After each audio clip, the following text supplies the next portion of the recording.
अर्जुन विषादयोग। भगवत गीता अध्याय 1। दोनों सेनाओं के प्रधान शूरवीरों और अन्य महान वीरों का वर्णन। धृतराष्ट्र बोले, हे संजय, धर्म भूमि कुरुक्षेत्र में एकत्रित युद्ध की इच्छा वाले मेरे और पांडु के पुत्रों ने क्या किया।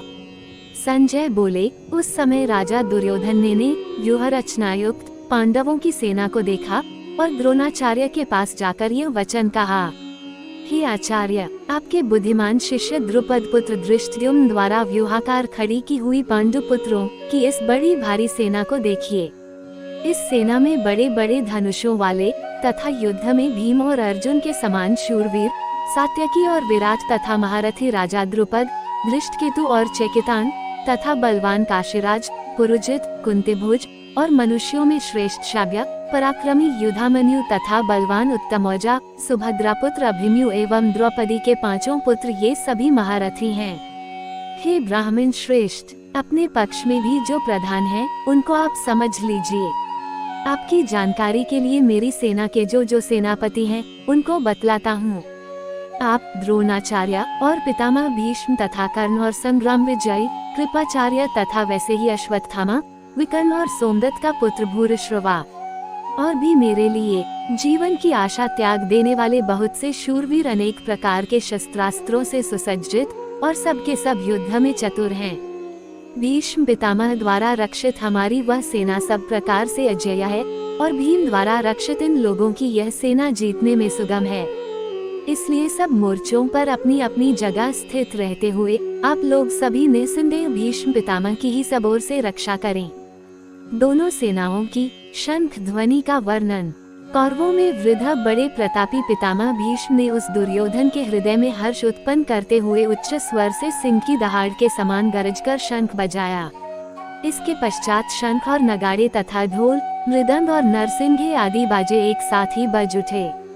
उनका वह शब्द बड़ा भयंकर हुआ। इसके अनंतर सफेद घोड़ों से युक्त उत्तम रथ में बैठे हुए श्री कृष्ण महाराज और अर्जुन ने भी अलौकिक शंख बजाए। श्री कृष्ण महाराज ने पांचजन्य नामक, अर्जुन ने देवदत्त नामक और भयानक कर्म वाले भीमसेन ने पौंड्र नामक महाशंख बजाया।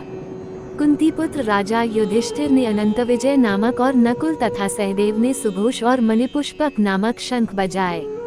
श्रेष्ठ धनुष वाले काशीराज और महारथी शिखंडी एवं धृष्टद्युम्न तथा राजा विराट और अजेय सात्यकी, राजा द्रुपद एवं द्रौपदी के पांचों पुत्र और बड़ी भुजा वाले सुभद्रा पुत्र अभिमन्यु, इन सभी ने, ही राजन, सब ओर से अलग अलग शंख बजाए और उस भयानक शब्द ने आकाश और पृथ्वी को भी गुंजाते हुए धारतराष्ट्रों के अर्थात आपके पक्ष वालों के हृदय विदीर्ण कर दिए।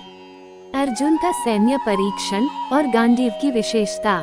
अर्जुन बोले, भावार्थ, हे राजन, इसके बाद कपिध्वज अर्जुन ने मोर्चा बांधकर डटे हुए धृतराष्ट्र संबंधियों को देखकर उस शस्त्र चलने की तैयारी के समय धनुष उठाकर ऋषिकेश श्री कृष्ण महाराज से यह वचन कहा, हे अच्युत, मेरे रथ को दोनों सेनाओं के बीच में खड़ा कीजिए और जब तक कि मैं युद्ध क्षेत्र में डटे हुए युद्ध के अभिलाषी इन विपक्षी योद्धाओं को भली प्रकार देख न लूं कि इस युद्ध रूप व्यापार में मुझे किन किन के साथ युद्ध करना योग्य है, तब तक उसे खड़ा रखिए।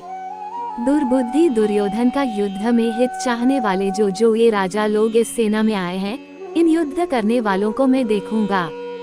संजय बोले, हे धृतराष्ट्र, अर्जुन द्वारा कहे अनुसार महाराज श्री कृष्णचंद्र ने दोनों सेनाओं के बीच में भीष्म और द्रोणाचार्य के सामने तथा संपूर्ण राजाओं के सामने उत्तम रथ को खड़ा कर इस प्रकार कहा कि हे पार्थ, युद्ध के लिए जुटे हुए इन कौरवों को देख। इसके बाद पृथापुत्र अर्जुन ने उन दोनों ही सेनाओं में स्थित ताऊ चाचों को, दादों परदादों को, गुरुओं को, मामाओं को, भाइयों को, पुत्रों को, पौत्रों को तथा मित्रों को, ससुरों को और सुहृदों को भी देखा। उन उपस्थित संपूर्ण बंधुओं को देखकर वे कुतिपुत्र अर्जुन अत्यंत करुणा से युक्त होकर शोक करते हुए यह वचन बोले। अर्जुन का विषाद, भगवान के नामों की व्याख्या। अर्जुन बोले, हे कृष्ण, युद्ध क्षेत्र में डटे हुए युद्ध के अभिलाषी इस स्वजन समुदाय को देखकर मेरे अंग शिथिल हुए जा रहे हैं और मुख सूखा जा रहा है तथा मेरे शरीर में कंप एवं रोमांच हो रहा है। हाथ से गांडीव धनुष गिर रहा है और त्वचा भी बहुत जल रही है तथा मेरा मन भ्रमित सा हो रहा है, इसलिए मैं खड़ा रहने को भी समर्थ नहीं हूँ। हे केशव, मैं लक्षणों को भी विपरीत ही देख रहा हूँ तथा युद्ध में स्वजन समुदाय को मारकर कल्याण भी नहीं देखता। हे कृष्ण, मैं न तो विजय चाहता हूँ और न राज्य तथा सुखों को ही। हे गोविंद, हमें ऐसे राज्य से क्या प्रयोजन है अथवा ऐसे भोगों से और जीवन से भी क्या लाभ है। हमें जिनके लिए राज्य, भोग और सुखादि अभीष्ट हैं, वे ही ये सब धन और जीवन की आशा को त्याग कर युद्ध में खड़े हैं। गुरुजन, ताऊ चाचे, लड़की और उसी प्रकार दादे, मामे, ससुर, पौत्र, साले तथा और भी संबंधी लोग हैं। हे मधुसूदन, मुझे मारने पर भी अथवा तीनों लोकों के राज्य के लिए भी मैं इन सबको मारना नहीं चाहता, फिर पृथ्वी के लिए तो कहना ही क्या है। हे जनार्दन, धृतराष्ट्र के पुत्रों को मारकर हमें क्या प्रसन्नता होगी। इन आत्ताइयों को मारकर तो हमें पाप ही लगेगा। अतएव हे माधव, अपने ही बांधव धृतराष्ट्र के पुत्रों को मारने के लिए हम योग्य नहीं हैं, क्योंकि अपने ही कुटुंब को मारकर हम कैसे सुखी होंगे। यद्यपि लोभ से भ्रष्टचित हुए ये लोग कुल के नाश से उत्पन्न दोष को और मित्रों से विरोध करने में पाप को नहीं देखते, तो भी हे जनार्दन, कुल के नाश से उत्पन्न दोष को जानने वाले हम लोगों को इस पाप से हटने के लिए क्यों नहीं विचार करना चाहिए। कुल के नाश से सनातन कुल धर्म नष्ट हो जाते हैं तथा धर्म का नाश हो जाने पर संपूर्ण कुल में पाप भी बहुत फैल जाता है। हे कृष्ण, पाप के अधिक बढ़ जाने से कुल की स्त्रियां अत्यंत दूषित हो जाती हैं और हे वार्ष्णेय, स्त्रियों के दूषित हो जाने पर वर्ण संकर उत्पन्न होता है। वर्ण संकर कुलघातियों को और कुल को नरक में ले जाने के लिए ही होता है। लुप्त हुई पिंड और जल की क्रिया वाले अर्थात श्राद्ध और तर्पण से वंचित इनके पितर लोग भी अधोगति को प्राप्त होते हैं।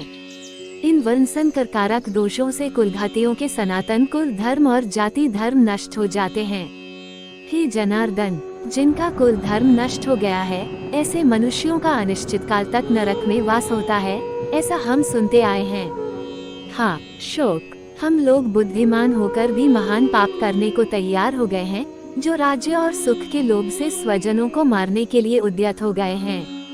यदि मुझ शस्त्र रहित एवं सामना न करने वाले को शस्त्र हाथ में लिए हुए धृतराष्ट्र के पुत्र रण में मार डाले तो वह मारना भी मेरे लिए अधिक कल्याणकारक होगा।